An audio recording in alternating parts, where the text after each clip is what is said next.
lagi bersama saya Rika TPW di podcast yang membahas beragam tema.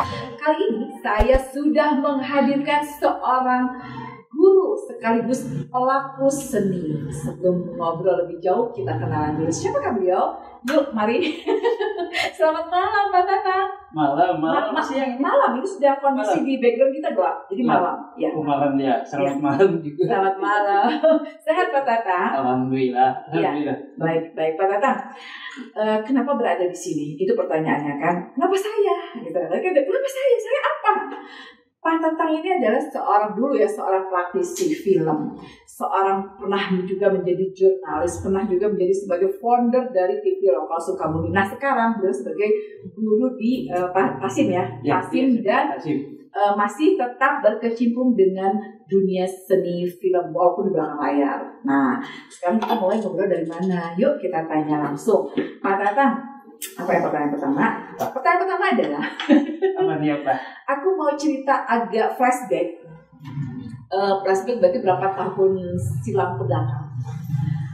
Kita pernah sama-sama juga di dunia apa itu namanya? Jurnalis ya, broadcasting ya kan, broadcasting. Kalau Pak Tatang mungkin founder, kalau saya newcomer waktu itu ya, tiba-tiba datang sudah menjadi reporter, host juga dan lain sebagainya, yang marketing juga di TV lokal Sukabumi. Sebelum ke situ Pak Tatang, sebenarnya Pak Tatang asli Sukabumi kan? Asli Sukabumi dan sekolah semua Sukabumi ya.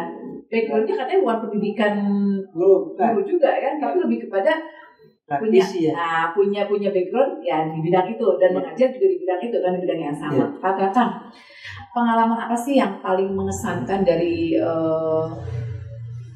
yang luar SMA deh ya sampai bisa menjadi gue sebagai pelaku seni nih. Nah pengakuan label pelaku seninya ini seperti apa? Coba bisa flashback nggak? Apakah memang jiwa keluarga keluarga Pak Tatang ini memang dunia seni atau memang dari diri sendiri memang ya udah saya memang broadcasting, saya memang suka dengan dunia ini. Seperti apa sih? Boleh diceritakan sedikit nggak Pak Guru? Saya Pak Guru ya. Kenapa jadi terjun di? Kenapa suka? Awalnya sih suka nonton ya. Suka nonton dari kecil, dari zaman SD saya suka nonton film gitu. Suka nempel film poster film dulu kan. Gambar-gambar. Dulu kan sebelum film tayang di bioskop itu ada wawar ya ada pamflet yang diwawarin sama sebuah mobil keliling kota Sukabumi. Nah saya itu suka mulungin gitu, ditempelin di rumah dia di. Terinspirasi oleh apa itu tiba-tiba? Suka aja. Berawal dari situ. Terus ya nonton lah. Nonton. Dulu kan zaman bioskop masih standar itu banget ya, Indra, Kapita kayak gitu ya. Itu zamannya berarti ya? Ya zaman belum kayak sekarang ya. Nonton tuh masih murah. Ada yang cuma 50 perak kita bisa nonton di bioskop. Tahun berapa Pak Tatang mau nanya? 50 perak tahun berapa ya Pak ya? Di bioskop Garuda mungkin orang-orang tua dulu, orang tua sekarang. Iya. Saya kan umur udah 50 tahun nanti ya. Jadi tahu perkembangan bioskop di Sukabumi dari zaman jadul sampai sekarang sampai pernah vakum dulu bioskop sampai berkembang lagi sampai sekarang ada sound studio yang ngasih kesempatan kepada komunitas luar biasa banget. Nah itu awalnya dari situ, dari penyuka aja penonton film, terus bercita-cita pengen kayaknya jadi seorang pembuat film gitu, terlibat jadi kayak bocah sekarang kan kalau mimpi tuh gue pengen jadi JKT48 jadi tempelin jadi halu gitu ya, menghayal jadi dari situ. Terus akhirnya belajar atau gimana? Akhirnya setelah keluar SMA belajar dulu kan. Ikut salah satu ada perguruan swasta di Jakarta sih. Di Jakarta hijrah untuk mewujudkan mimpi itu. Ikut ya kayak kursus dulu gitu ya. Orang-orang kuliah di yang ini, tapi guru-gurunya alhamdulillah guru-guru senior semua kayak almarhumah Pak Sumarjono. Itu kuliah di mana IKJ? Bukan sih, kalau di IKJ nggak biayanya mahal. Gitu. Masa sih? Terus di mana dong? dulu di Ismail Marzuki. Oh iya. Ada ini, ada di KFT lah, di lingkungan namanya pusat apa ya, saya lupa namanya. Di tahun berapa itu kira-kira? Tahun 90-an. Jadi menggali ilmu di situ, terus jadi apa di situ? Terus ya kan banyak juga kenalan, kita bergabung ikut produksi film. Terus ya di Jakarta pas ada resesi ya, tahun itu terjadi apa tuh? Terjadi resesi apa pernah pergantian pemimpin. Semua itu kan pada sepi, kembalilah ke Sukabumi. Jadi balik kanan. Oke. Tahun berapa itu? 4 tahunnya. Kembali ke Sukabumi. Kadang balik ke Jakarta gitu. Nah di Sukabumi kan ketemu teman-teman zaman itu, zamannya lagi boomingnya stasiun TV lokal loh. Iya, ada beberapa ya di Sukabumi ya waktu itu ya. Belum ada beberapa baru, belum ada. Jadi nggak ada saingan dong, nggak ada kompetitor. Nggak ada, baru salah satu. Cuma mungkin di kota lain sudah ada. Di kota lain, jadi di kota-kota tertentu kayak Bandung, baru masih jarang gitu. Malahan kita ikut, kan kita salah satu penggiat salah satu orang yang ikut mendirikan salah satu stasiun TV lokal di Sukabumi itu. Dari situ bergabung sampai ya bagaimana sulitnya, senangnya mendirikan, mengelola sebuah stasiun televisi lokal ya. Yang zaman itu perlu, sorry ya, maksudnya pasti ada investor, maksudnya ada yang backup dana dong, tidak hanya sebagai di orang pelaku seni aja. Ada dua pengusaha lokal Sukabumi yang support itu yang ada support tempat, support alat, yang kerjasama. Waktu itu perizinannya susah nggak sih? Susah banget dulu tuh, ada perizinannya tapi alhamdulillah kita tuh salah satu TV lokal yang sangat berizin sampai sekarang kan diambil alih atau dijual ke Asisi ya, Kompas TV ya itu. Dulu tuh namanya awalnya ATV. Oh iya. Jadi dari sebelum Kompas TV itu ATV. Nah, jangkauannya sendiri. Ini kita bahas dunia flashback apa dulu ya. Nah, jangkauan dari TV lokal ini sendiri sampai wilayah mana untuk kota dan kabupaten Sukabumi? Apakah seluruhnya? Kota Kabupaten Sukabumi. Malah sampai Pelabuhan Ratu sebelah sinilah kita masih dapat ya? Karena ada satu nilai juga dibantu gitu. Kerjasama semua Pemda Kabupaten waktu itu. Itu apa aja itu program TV lokal waktu itu? Banyak, lumayan. Kerjasama sama Kabupaten karena itu lumayan lah. Waktu itu kan TV masih jarang ya. Ada ya, mungkin nggak ada ya Sukabumi. Pengen banget orang-orang tuh kerja di stasiun TV kayak gitu dulu. Kalau sekarang kan kayaknya sudah tidak seperti dulu. Iya, beda ya ininya ya, lebih ke ini dari mulai berita, program dan sebagainya lengkap. Lengkap. Oh, luar biasa ya. Ya lumayan lah. Bertahan berapa lama di TV lokal itu? Lumayan lama ya, sampai berapa? Lumayan lama ya. Tapi sempat saya keluar dulu karena ada pekerjaan di luar. Jadi Bapak keluar kerja dulu nih, ngambil job itu. Terus balik lagi kan TV lokal itu. Balik lagi, belum sempat balik lagi. Tadinya mau balik lagi, tapi ada sempat tawaran. Akhirnya kenapa saya jadi guru itu dia, seperti dia. Oh gitu. Itu kan saya jadi guru tuh ya? Ya tiba-tiba. Maaf ya. Kalau guru olahraga sendiri kan ada khusus spesifik kayak UPI misalnya di sekolah olahraga lah, olahraga ada ini ada itu dan sebagainya. Nah Pak Tatang sendiri nggak ada menimba ilmu dulu gitu. nggak kebayang dulu saya jadi guru gimana ya jadi. Jadi nggak bermimpi juga. Nggak bermimpi juga sama sekali. Nggak ada cita-cita jadi guru juga. Jadi aku pertanyaannya adalah cita-cita masa kecil apa? Cita-cita nggak apa ya sebelum itu tadi kalau cita-citanya pengen jadi kameramen aja dulu mah. Jadi sederhana itu ya jadi kameramen. Tapi kok kecapean nggak? Enggak, kayaknya enggak. Justru malah nggak kesampaian cita-cita itu. Malah di bidang lainnya gitu. Oh, oke. Ya sempat juga sih jadi semua bidang waktu di TV makan harus semua bisa ya.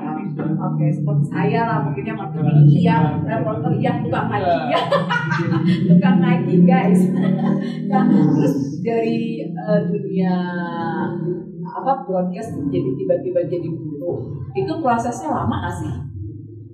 Ya begitu lama karena gini sejarahnya saya kenapa jadi guru pas kita di mengelola stasiun TV itu karena kekurangan alat saya tuh ya teman-teman kita suka pinjam ke salah satu sekolah yang lumayan waktu itu sangat komplit lah peralatannya buat broadcast tuh. Nah dari situ kenal terus suka pinjam alat pas saya keluar merantau dulu kembali ke Sukabumi mungkin saya ditawarin lah salah satu teman Pak Tatang mau nggak jadi guru katanya. Oh jadi guru tuh mau nggak? Mau nggak ngajar katanya. Mau nggak ngajar? Nah, saya kan bukan basicnya guru katanya. Saya nolak dulu. Kenapa saya? Gimana gitu ya gitu. Tapi ya katanya sok aja gimana terserah ngajarnya yang penting anak-anak bisa gitu aja. Bidang apa jurusan apa itu? Harus jurusan broadcast. Nggak jauh dari broadcast. Jurusan film TV. Berarti itu sekolah kejuruan dong? Iya. Sekolah kejuruan SMP, SMK. Oh, jadi diminta ditawarin jadi guru di SMK dengan sesuai jurusan apa? Karena ada salah satu jurusan baru waktu itu ya, namanya jurusan broadcast atau film jurusan pertelevisian gitu waktu itu, sehingga waktu itu masih jarang sih guru di jurusan ini, makanya mungkin diambillah dari praktisi ya, bukan hanya masih jarang karena dari UPI dari pendidikan guru masih jarang. Sebagai guru ada yang spesifik untuk dunia broadcast ya, mungkin ya. Masih jarang ya, apalagi Sukabumi jarang banget. Kata menjalani itu dengan mampu, maksudnya bisa. Alhamdulillah karena saya mau belajar lagi mungkin. Karena dulu kan kayaknya belum zamannya Mbak Google deh. Ya, belum ada aku pengen jadi ini tinggal. Kalau sekarang mah tinggal. Iya kan? Tinggal. Dulu mah nggak ada. Nggak ada. Itu gimana itu kendalanya? Kan saya pernah belajar juga.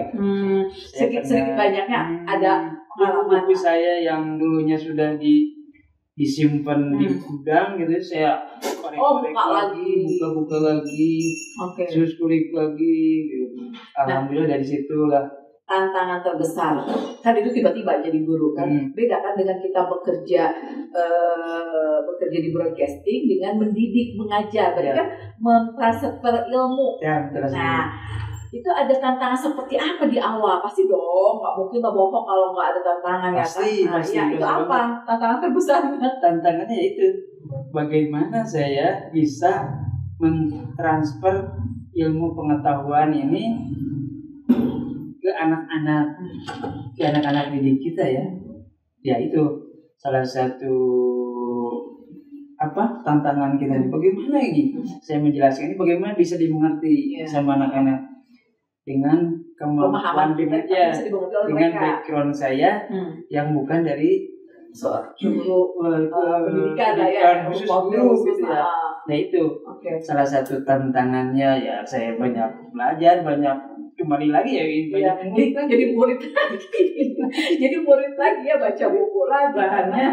Bahannya ada karena kalau broadcast kan teori nggak begitu banyak, tapi lebih kepada praktek gimana caranya. Saya nggak tahu nih belajar dunia pendidikan broadcast itu mempelajari apa saya nggak paham gitu kan. Cuma berarti kan kata seiring berjalan waktu karena jam terbang jadi akhirnya udah mengenal semuanya ya kan. Nah dari mengajar ini terus kemana sampai hari ini ngajar? Nah sampai hari ini ngajar, dan sampai hari ini alhamdulillah saya dipercaya juga oleh teman-teman rekan-rekan dari Jakarta untuk memimpin ya Persatuan Karyawan Film Televisi Korda Sukabumi. Yang KFT. KFT ya. Apa itu artinya? Karyawan Persatuan Karyawan Film Televisi. Oh, jadi ada P. Ya, Persatuan Karyawan Film Televisi. Persatuan ya. Korda Sukabumi. Kabupaten Sukabumi. Oh, gitu Sukabumi Raya lah ya. Sukabumi Raya. Itu Pak Tatang sebagai ketuanya. Ya, sebagai kenapa nggak rekrut saya, Pak? Oh salah ya, saya mau tanya salah soal itu nanti bilang sama ya. Colek. Oke, FK apa? KFT itu berdiri tahun berapa itu? KFT itu berdiri dari sejak di pusat itu berdiri sejak zamannya lama banget. Itu seluruh Indonesia ada? Seluruh Indonesia. Oh, ada. Persatuan karyawan film yang pertama mungkin yang berdiri di Indonesia. Visi misinya sendiri seperti apa? Coba saya pengen tahu untuk KFT sendiri. Visi misi dari ya apa organisasi dong itu namanya. Ya. Nah itu apa, seperti apa visi misi dari KFT ini? Visi misinya banyak. Oke, terutama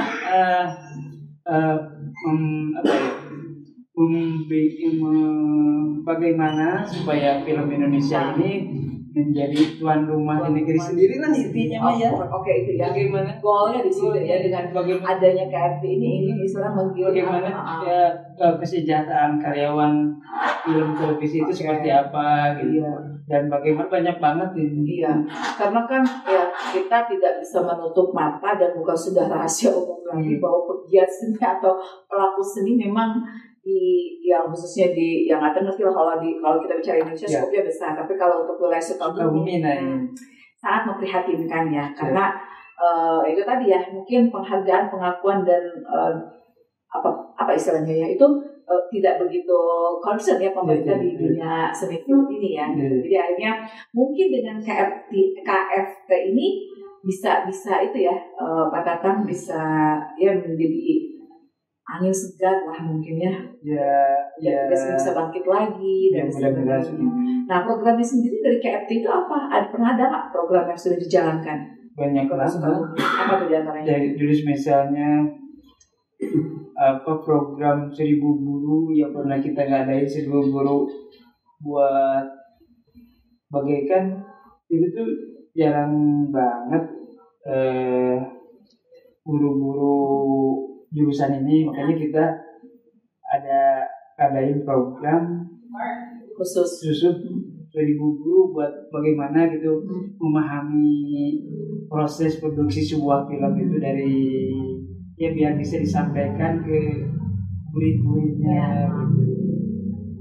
Ada sebenarnya pelatihan ya pendidikan gimana? Ya pelatihan singkat lah sama kerjasama sama Pusbang Film dulu. Oke. Dari situ disupport ya gitu. Itu kota dan kabupaten. Dan itu berjalan setiap tahun atau enggak setiap tahun sih, baru. Jadi ada apa termin ininya programnya ya. Mungkin ke depan bisa gitu bangkitkan lagi dong. Karena saya melihat sih di Sukabumi sebenarnya banyak. Ya. Nah, kenapa sih orang-orang yang seperti mungkin KFT kok nggak kepikiran bikin satu wadah? Kan itu wadahnya bukan maksudnya khusus nih ya misalnya untuk pelaku seni atau misalnya yang tadi nih kru aja misalnya kru aja, ada nggak sih yang khusus untuk di Sukabumi ya, maksudnya bukan KFT-nya tapi wadah untuk merekrut mereka dan KFT menjadi bagian dari itu gitu loh. Nah ini hari ini sebuah angin segar mungkin ya buat para pemula, buat para teman-teman yang baru lulus sekolah SMK juga sekarang tuh bisa menjadi anggota KFT. Oh gitu? Iya. Saya pun bisa ya jadi sekarang daftar bro. Dulu itu untuk jadi seorang anggota KFT itu diujinya. Iya kan ada spesifik kan ada itu ya. Sekarang tuh ada anggota pemula, anggota itu pemula dari. Ada kriteria nggak bisa harus memang backgroundnya problem itu dunianya ini, ada yang itu nggak bisa, harus ada spesifikasi kita itu di bidang apa, di bidang kamera, editor, penyutradaraan, artistik itu ada masing-masing keahliannya. Kita masuk nggak ke Portalit? Coba mana? Mungkin sekarang ada konten kreator gitu. Iya, sekarang itu ada ya. Nah maksudnya gini, Pak Tata kan mungkin ya bisa sebagai ketua KFT di sini kan bisa jadi jembatan untuk ya kan para pelaku seni. Bisa banget. Ya kan, bagaimana caranya menghidupkan kembali mereka yang sudah sekarang mati rasa atau mati segan hidup gak mau. Ya kan? Bukan mati rasa sih sebetulnya, teman-teman tuh kadang terkendala dengan ya karena tidak ada support system. Ya, terkendala dengan balik lagi ke budget mungkin ya. Oke. Dulu ke dana ya pengen berkarya tuh, tapi kadang-kadang teman-teman kita gak mikirin dana sih sebenarnya. Iya. Kalau lebih ke idealis ya. Orang-orang seperti itu tipikal habitnya itu orang yang tetap mau berkarya walaupun zero. Ya kan benar kan? Ya kan benar kan? Tapi penghargaan dan pengakuan, sorry itu saya lah ya, dari ya maaf ya nggak ada. Mungkin belum paham ya. Jadi mereka dianggap biasa saja atau gimana gitu. Jadi ya saya sebagai ketua KFD Kota Sukabumi punya apa ya, membimbing teman-teman komunitas, teman-teman yang bergerak yang berkecimpung di dunia broadcast ini untuk tetap menyemangati meskipun tidak mendanai itu menyemangati dulu. Mudah-mudahan ada pendana yang coba bikinin film apa gitu ya. Makanya kan mudah-mudahan dengan adanya double track, dengan adanya tol bisa langsung kan membuka peluang. Tidak hanya dari sisi kuliner wisata tapi untuk untuk film ada peluang banget karena dulu kan pernah ada ada icon bahwa Sukabumi ini adalah Bollywoodnya Hollywood apa Bollywood sih? Hollywoodnya. Kan itu gimana itu pandangan Pak Tata? Memang Sukabumi memang begitu, karena ketika saya di Jakarta teman-teman itu ke tempat syuting misalnya selalu ada aja orang Sukabumi. Ada si krunya itu banyak banget orang Sukabumi. Gitu ya. Terus banyak banget Sukabumi itu dijadiin tempat-tempat lokasi syutingnya gitu. Karena kan darat, udara. Karena komplit banget di Sukabumi, ada laut, gunung. Udah komplit deh. Ada apa slogannya ya? Ada saya lupa. Ada lagunya ya. Ya ada juga lagunya. Luar biasa berarti Sukabumi sebenarnya dari sisi apa namanya itu ya? Dari segi fasilitas Sukabumi itu bukan lebih ke ya ini kan kayak gitu kekayaannya kayak alamnya ini sebenarnya udah lengkap, tinggal bagaimana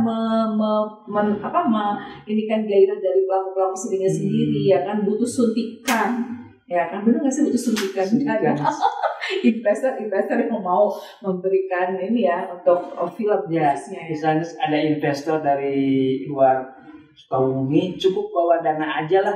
Kalau rumah ada di Sukabumi, cukup bawa dana aja ya. Ini bawa dana aja. Viewers yang merasa investor ya, tolong di note. Jadi kalau mau datang ke Sukabumi nggak usah bawa apa-apa, bawa cuan gitu. Cuan aja. Ya, kalau mau bikin film di Sukabumi, misalnya cukup bawa dananya aja. Sudah paket lengkap, ya kan, dari mulai SDM sama ininya. Semuanya sudah paket, tinggal tayang, bisa tinggal tayang. Luar biasa. Ini ya promo ya. Pak Tata, tantangan terbesar dari seluruh pengalaman yang sudah kan dari mulai jurnalis, mungkin TV lokal juga bagian dari jurnalis juga kan, mencari berita kita kan waktu itu kan. Apa sih yang paling sulit dari itu, dari bukan jabatan mungkin bukan titel, apa sih yang kalau gitu job desk ya, job desk ya kan, dari mulai jurnalis, broadcasting, guru dan sebagainya. Yang paling sulit apa? Nggak ada yang paling sulit. Selama kita mau belajar. Selama kita mau belajar nggak ada yang sulit. Jadi nggak ada pilihan namanya sulit dalam hidup itu ya. Yang penting kita mau belajar. Yang sulit itu melawan rasa malas aja. Hilangkan rasa malas. Kalau ngomong sama guru begini guys ya, jadi sedikit yang bawaan. Melawan rasa malas ini sulit. khusus untuk viewers yang Gen Z gitu ya. Nah, terutama Gen Z hari ini karena mereka selalu nyaman dengan gadgetnya, ya kan? Ini. Nyaman sudah di posisi mager udah nggak bisa ngapa-ngapain. Padahal masa depan keinginan banyak, pengennya instan ya gadget gitu. Beda dari zaman kita ya. Dulu kita tuh pengen jadi apa tuh kita harus apa dulu gitu ya. Oh sekarang enggak. Mental mereka lebih ini lagi ya. Mental mereka lebih lemah. Mudah-mudahan tidak terus seperti itu ya. Makanya sebagai guru nih ya, kadang-kadang pasti mungkin melihat polemik atau fenomena di zaman sekarang ini begitu luar biasa ya menghadapi para Gen Z ya, dikasih salah, seperti salah gitu kan. Nah, seperti apa sih pengamatan dari seorang guru ya untuk siswa-siswi yang kini pada zaman sekarang ini dari kacamata seperti apa sih? Yang macam-macam banget ya. Macam-macam banget, tapi itulah tantangannya gitu ya. Kalau orangnya baik semua, pintar semua, ngapain ada guru ya? Betul. Justru itu tantangannya. Dari orang-orang yang biasa-biasa saja menjadi luar biasa. Nah, itu kebanggaan kita. Kepuasan batin ya. Jadi orang biasa menjadi, saya sangat bangga kalau ada murid saya menjadi lebih pintar dari saya.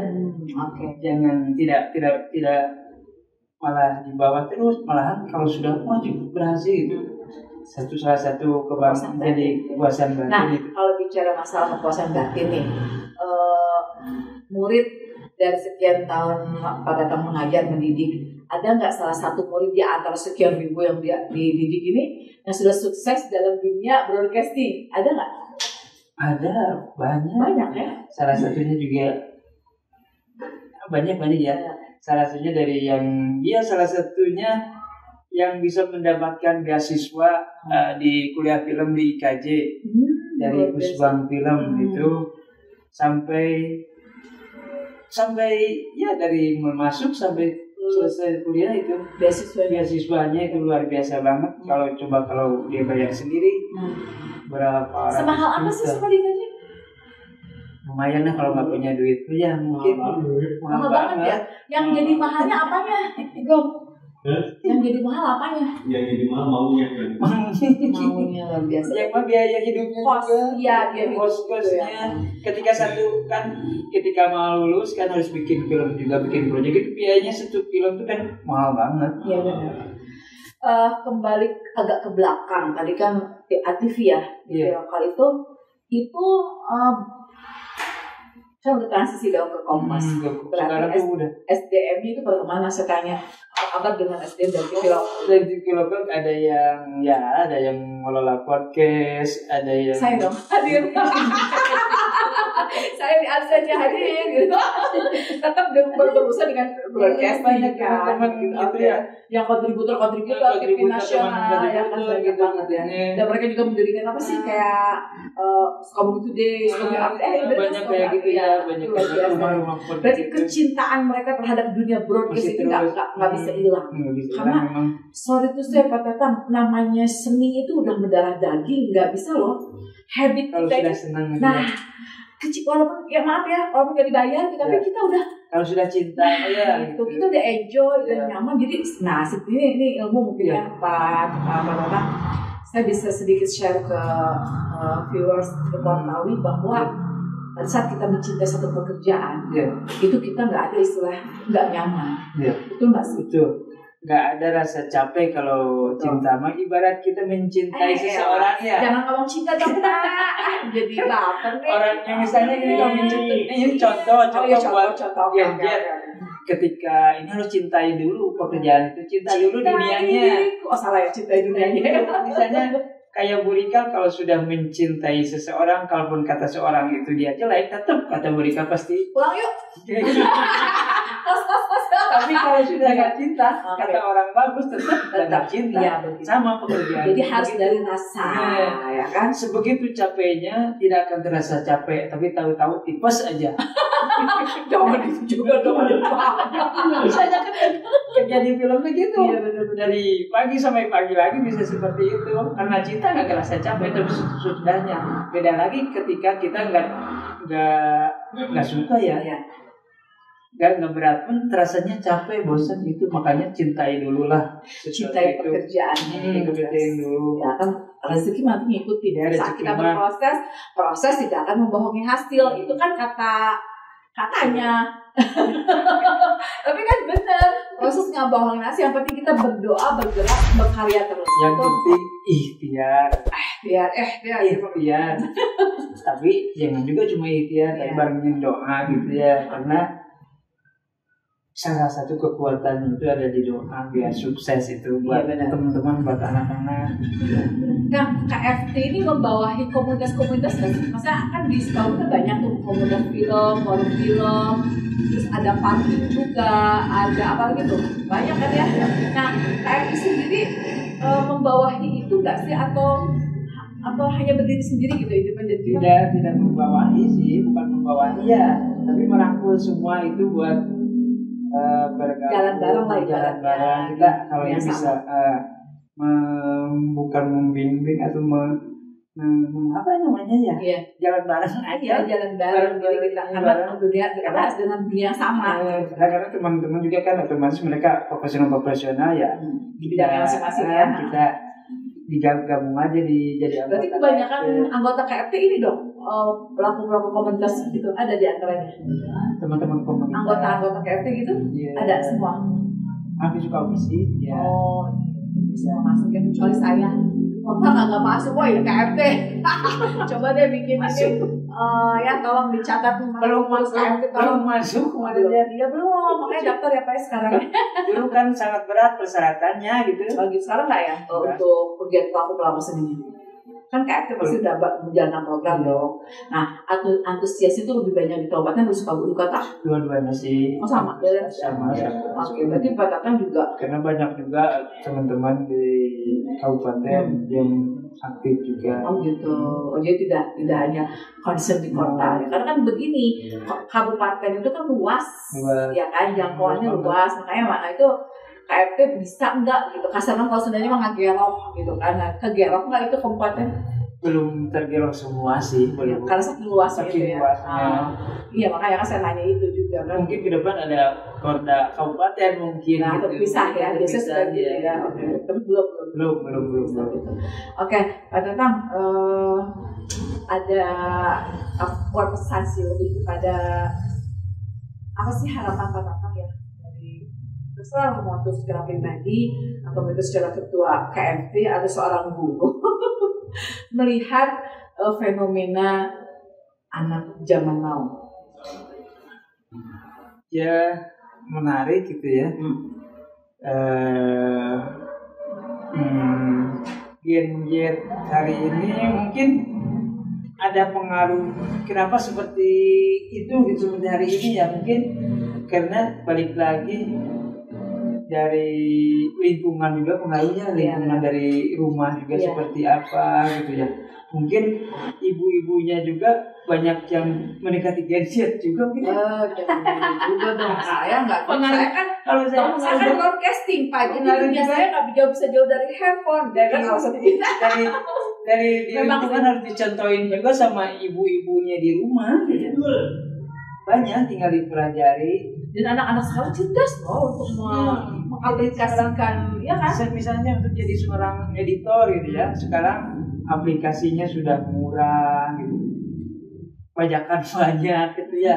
Kalau dulu kan susah banget gitu, sekarang tuh tinggal ini secara prakteknya, tapi yang dipelajari itu bukan hanya sambung menyambung, tapi pesan dari di auditor aja ya, bukan hanya bisa mengoperasi, intinya yang dipelajari secara, ada yang bisa dipelajari lewat Google, lewat YouTube gitu ya, tapi ada yang tidak bisa juga, harus berguru benar-benar ya ketika mempelajari. Misalnya contoh editing ini kan tidak hanya menyambung gambar-gambar aja, gambar A B disambung gitu aja. Kebanyakan anak-anak sekarang tuh ya untuk jadi kameramen aja misalnya kayak gini nih, saya sudah bisa mencet, ngerekam, udah merekam gambar sudah, saya kameramen. Dulu itu tidak seperti itu. Ada ilmunya belum seberapa. Ada hitung-hitungannya untuk jadi kameramen itu kan dulu mah nggak bisa dilihat langsung ya. Untuk jadi kameramen itu harus pakai lensa berapa, jaraknya berapa, itu saya lihat juga, makanya saya tidak jadi kameramen dulu tuh karena sudah lihat duluan ada itu kayaknya kan karena nggak ada monitor dulu itu. Dia tuh bisa dilihat tuh ketika bikin film pakai Solaroid itu ketika sudah dicuci baru bisa dilihat. Gitu dulu. Kalau sekarang mah belum ini juga rekam bisa dilihat dulu sekarang. Ya kita sekarang bisa dilihat kita lihat mana yang bagus ya. Kan tahu kayak gitu ya. Hapus ulangi lagi. Sekarang bisa seperti itu. Makanya sangat dipermudah dengan perkembangan teknologi ya. Sangat dipermudah sekarang tuh bisa seseorang tuh bisa jadi kameramen, bisa jadi sutradara, bisa jadi produser sendiri gitu. Bisa punya channel sendiri. Kayak kita nih punya link sendiri ya, YouTube The Montalwi. Tolong di like, share, and subscribe. Jangan lupa ya. Dulu itu bikin film mau ditanyain gimana gitu ya. Bingung kan kita kan bujuan sana gimana kemana ya kan. Di bioskop itu syarat-syaratnya banyak banget. Lagi dulu kan yang digandul itu film-film luar loh kan. Kecuali zaman dulu Dono Kasino Indra Warkop, film Susana ya kan, dulu tuh udah zaman tahun 90-an lah ya. Bener gak sih? Booming-boomingnya itu. Ya kan. Bioskop ya inilah Sukabumi jadul gitu kan. Itu waktu itu ini ya film-film Indonesia semua kan. Banyak banget sih film Indonesia juga. Iya makanya kan. Dari pertemuan itu. Iya, makanya saya nanti mungkin episode selanjutnya kita akan mengundang Sri Asih. Nah kan dulu ada pada zamannya ya semua teman-teman yang Sri Asih juga sampai jadi praktisi film juga banyak teman-teman alumni Sri Asih. Ada alumninya ya? Ya alumni Sri Asih bukan namanya ya? Nggak tahu makanya. Alumni mungkin. Iya lebih ke yang mana sakit. Saya udah kakek-kakek semua kan banyak kan sudah usianya sudah di atas 70-an. Udah ada yang jadi sutradara, udah jadi penata. Ini Abah Cece Colek yang Colek Abah Cece hadir di sini nih. Dia tuh praktisi film selain dari itu luar biasa banget. Dia juga sangat aware dengan generasi muda ya, sangat suka berbagi ilmu. Makanya saya juga nggak pelit gitu ya, orang pelit dengan ilmunya. Karena apa? Nambah berbagi, nambah ilmu dia gitu kan, seperti itu. Kita punya ilmu sedikit, dibagi akan bertambah banyak gitu. Oke, hasil dari pernah nggak sih Pak Tatang ada di satu produksi film dan filmnya apa? Judul filmnya? Nah, film yang terbaru disaksikan. Saksikan. Nanti ya tunggu tanggal main. Coming soon. Apa judulnya? Judulnya Mulai dari Masjid. Mulai dari Masjid. Teman-teman tuh bekerja sama. Itu film lokal atau apa? Film lokal Sukabumi. Akan tayang di Sound Studio serentak di 17. Mudah-mudahan insya Allah ya. Kan kita mah hanya berencana. Betul. Tuhan yang menentukan. Bisa tayang serentak di 17 layar Sound Studio di seluruh Indonesia. Itu semua krunya, pemainnya orang Sukabumi, asli Sukabumi. Itu yang supportnya sendiri sama? Yang support teman-teman Masjid Sejuta Pemuda sama teman-teman komunitas di Sukabumi. Masjid Sejuta Pemuda itu komunitas atau apa sih? Bukan apa namanya gitu, perkumpulan pemuda aja mungkin ya. Dia membuat satu ini ya. Makanya kalau penasaran tonton nanti filmnya. Mungkin nanti bisa diundang ke sini teman-teman. Ya untuk sutradaranya, pemain utamanya. Sutradaranya siapa? Kang Agus DOP. Itu salah satu jebolan SMK Pasim juga. Itu saudara beliau. Guru juga kan guru juga. Oke, Kang Agus, Pak Agus nih nanti kita undang ya di episode selanjutnya kita bahas film-film Sukabumi ya kan. Dengan itu hasil karya Sukabumi kan sinetron Sukabumi. Oke, ada yang disampaikan terakhir Pak Tatang di episode film ini. Kita bicara film dari tadi. Ada yang misalnya seperti apa? Apakah harapan dari kita sebagai pelaku seni atau apa, silakan Pak Tatang. Ya terus berkarya aja, dan kalau yang belum mulai dari sekarang. Mulai dan terus tong EPSMR ketika menghadapi sandungan itu biasa, dinamika hidup pasti ada. Ya, coba ditranslate FSMR. Jangan FSMR. Jangan apa tuh FSMR apa tuh? Semangat ya. Oke, FSMR apa ada yang tahu? Coba buka di Google FSMR. Undungan Indonesia. Ya, jadi jangan putus asa ketika lebih kepada belum tercapai keinginannya tuh udah mentalnya udah down duluan. Jadi lebih kepada kita melatih mental dulu nih, ketika jatuh proses. Dan untuk orang-orang yang pemula jangan uang dulu lah, karyanya dulu. Betul, karyanya dulu. Terus buktikan bahwa kita itu layak dihargai gitu kan. Gitu aja. Ada tuh slogan film tuh apa ya? Biar buta bicara tapi karya yang apa tuh apa ya? Biar karya yang bicara. Itu tapi apa sih sebelumnya tuh kan ada slogan itu luar biasa tuh, keren tuh ya, itu yang mungkin buat dia juga, jangan banyak gaya tapi banyakin karya. Cakep.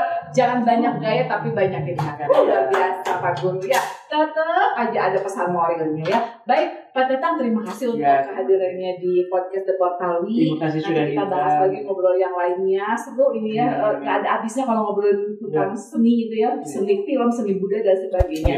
Kembali lagi bersama saya KTPW di podcast episode selanjutnya. Tetap The Portawi. Salam The Portal.